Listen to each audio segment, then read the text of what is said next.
Welcome again to Reviews from Purgatory with J. Matt Wigand. This time around, A Nightmare on Elm Street. It's certainly an iconic film. It created the legendary character Freddy Krueger, and it's the first role that Johnny Depp ever had. I don't need to go much into the basic story here on A Nightmare on Elm Street. Everybody knows it. These teenagers are being killed in their dreams. They never wake up. They get torn apart by an unseen force. Freddy Krueger, someone who was a child killer, was killed years earlier, and his disembodied spirit is murdering these teens in their sleep. Whether it is because he was a child killer and is continuing it beyond the grave, or it is out of revenge upon the parents who killed him, Freddy is a terror that strikes in their nightmares. The kids are trying to figure out how to confront Freddy in their dreams, while their parents deny the possibility that Freddy is doing this because he's dead. There are many good parts to the film, but then there are just terrible, cheesy moments like this one.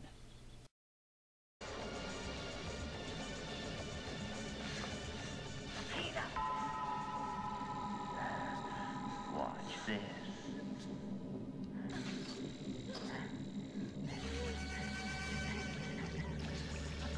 Look what I can do! Neat. So let's start with the bad. There are a good number of jump scares in this movie, which are, of course, a easy way to put chills in people.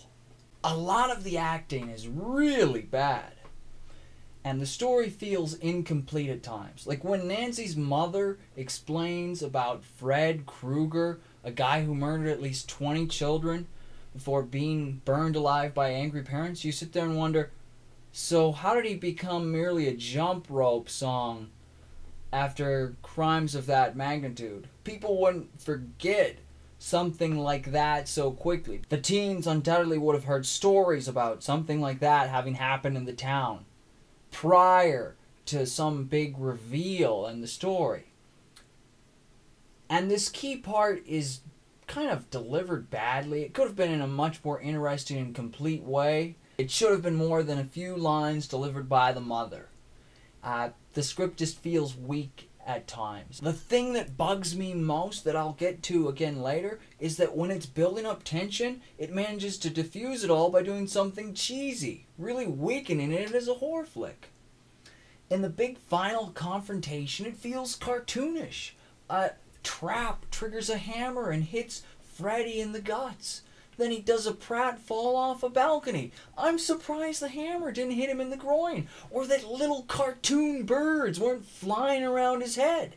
It was that corny. Finally, the movie wraps up with an unfulfilling twist ending that doesn't really work as an ending for this movie. Despite duds like the Home Alone-ish booby traps in the ending, you do have some very good things in this movie. Like the first 10 to 20 minutes of the movie are incredibly strong, very creepy. When I was rewatching this again for the third or fourth time, I kept thinking, this movie is better than I remembered. During that early part, it fades. Overall, it's a creepy movie, but it won't frighten you much. Some elements are really gruesome and well done, like the death scenes. Many of these death scenes are Freddy as an invisible force because they're being attacked in their dreams, and that's where he's a figure. In the real world, you just see an invisible force attacking them, and that's really eerie. Tina in a body bag? Whew, that works. Also, you really feel that everybody is afraid of going to sleep. That comes across well. Given all of the things they do to try to stay awake, you really feel they are terrified of going to sleep. Credit is deserved for this. There are the seeds of a great story here. I mean, after all, it's people being killed in their nightmares. That's a brilliant idea for a story. Unfortunately, the dialogue and the acting doesn't support it well enough. The best acting is done by Robert Englund as Freddy Krueger and John Saxon as Nancy's father, and of course Heather Langenkamp as Nancy Thompson, the central character. Her acting performance is really strong here. It was a good role for her, and it's a strong female character who fights back against Freddy Krueger. Oh, and Johnny Depp is really good in his first role ever. Ever. Check his IMDb page if you don't believe me. The soundtrack is okay, while the special effects are a mixed bag here. Some of them are good, others are unimpressive. Nancy comes out of a falling dream here. You see this? And you can see her land on the mat. One more time in slow-mo. Other effects are done well. The infamous blood geyser was done with a rotating room, and it looks great. The blood is following gravity and is actually shot upside down. Blood geyser. We get to the greatest strength and weakness of this movie. Freddy himself. Englund is a great actor, but I didn't find Freddy to be scary. Not intimidating. The joke cracking and so forth isn't terrifying. It could have been, but it isn't. Yet it is nice that he's a different kind of villain. I mean, he's not Jason, Michael Myers, Leatherface, and the list goes on. He's not that kind of silent, masked villain. Freddy is so iconic here that they made a hell of a lot of sequels and other incarnations for Freddy Krueger. I don't think anything else had as many incarnations as this. Look at that. They've done so many that they're running out of things for Freddy to do. Maybe they could go in a different direction, do a romantic comedy next. She's the girl of his dreams.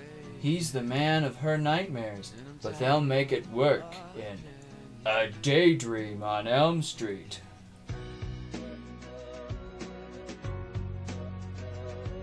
Maybe that's the problem with Freddy. He's just a little too overexposed, you know? They did too many lunch boxes and so on with him on them. And, you know, that undercut any fright he might have caused once.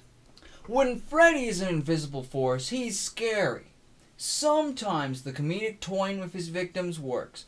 The idea that he attacks them in their dreams works somewhat, like the sleep disorder research scene. The teens are scared of being killed in their nightmares. It's a 3 on the fear scale. It's ominous at first, and at times it works, but it's got this problem. It builds up, and then it deflates itself with some cheesy moment that undercuts the movie. Freddy does a lame pun or whatever that doesn't work, and it just deflates it. Something that isn't scary. It's like it's building up tension, and then it loses it. Builds up tension, then loses it. Over and over again. So, it's not going to be the scariest movie. If you're watching a bunch of scary movies in October, probably see this, but it's not on the top of your list, you know? Blood and gore-wise, I'd also say 3. You've got some violent deaths, but they're tame by recent standards. Now, that's not the entire way to measure them, but it's just, there's lots of blood, but it's not super realistic, which makes it lower on the blood and gore scale. If you have so much blood that it's cartoonish in a way, then it isn't as scary. Being realistic, even in an unrealistic movie, would have made it stronger. Overall, as a movie, I have to give it a 5 out of 10. It's okay, but it doesn't live up to all the hype. It's not terrible either, though. It's an average movie. It's okay. Now, in closing here, I want you to check out this link in the details. It goes to a Cracked article about how A Nightmare on Elm Street is based on real events. Yeah, real events. It's extremely strange. I think you should check it out. It's an interesting read.